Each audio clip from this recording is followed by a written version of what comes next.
what effect do you expect this to have on Phoenix's title hopes?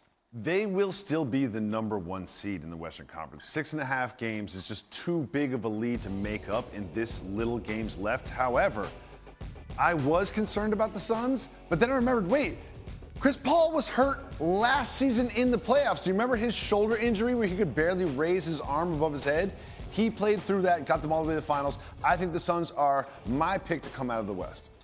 All right. The Warriors, currently second in the West. They kick off the second half tonight against Portland.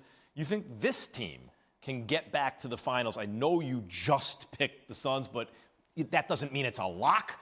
What kind of chance do you think the Warriors have to get back to the finals? I hate that Draymond Green has been injured. However, I love what it has shown for the importance of Draymond Green for this team. Yeah. Draymond Green makes everything happen for the Warriors. Defensively, offensively, his absence has made his presence so much more impactful. And if he gets back, I would pick them to win the West.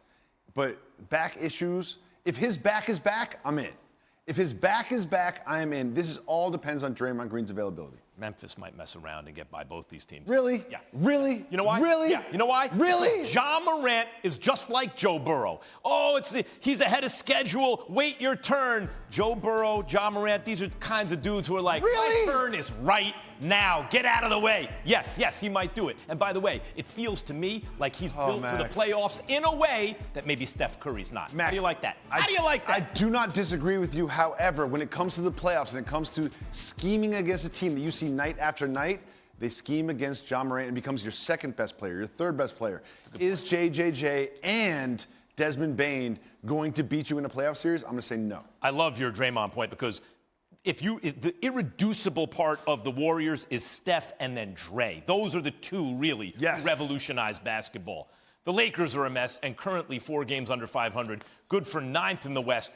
Any shot the Lakers make some noise of some kind down the stretch? Can you really count the Lakers out?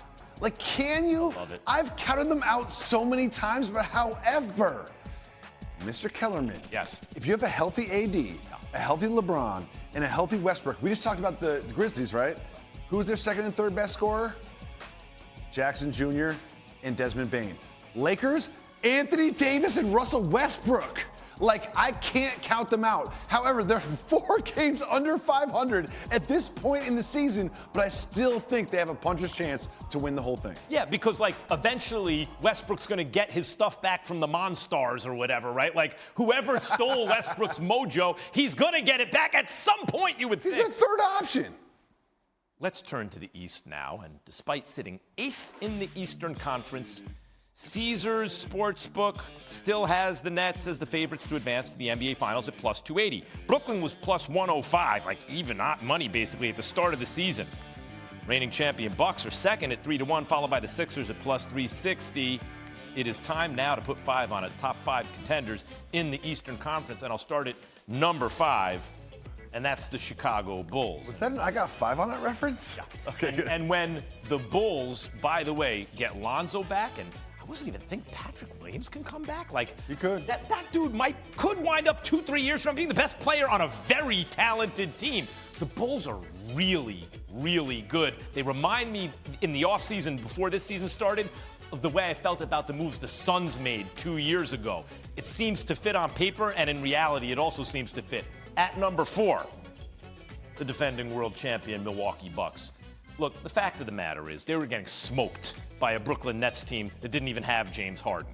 So I think they were fortunate to win the finals last year. They were fortunate to get out of the East because had the Nets simply been healthy, they had virtually no chance to win is how I feel about it, looking back at it now, okay?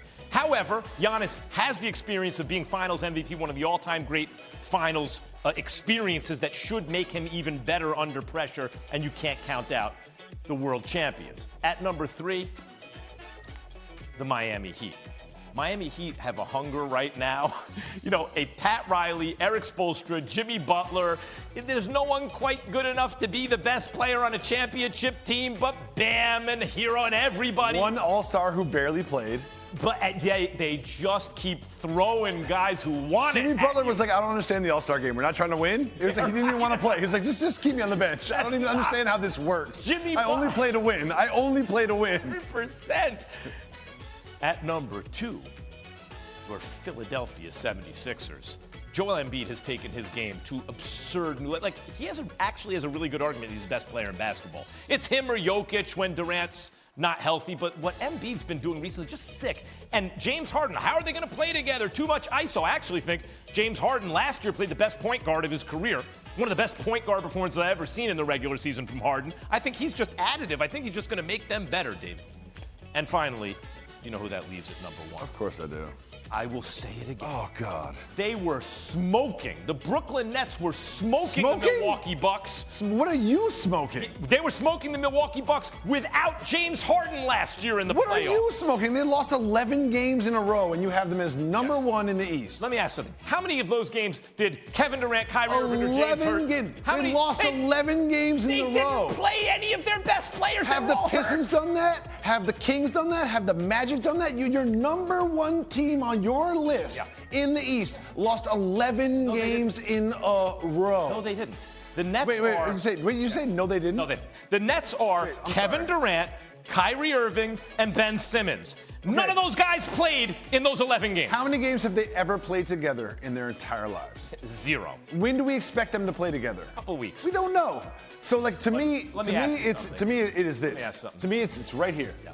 I've seen it happen. You've seen these. You've seen KD. I've seen Giannis take over series. You saw KD and Kyrie destroying these guys before Kyrie got hurt. Now add Ben Simmons. By the way, Joe Harris was terrible. Add Seth Curry. Add a whole bunch of guys. They're deeper now, and they were killing them last year. Max, we've both been in this industry a long time. Yes.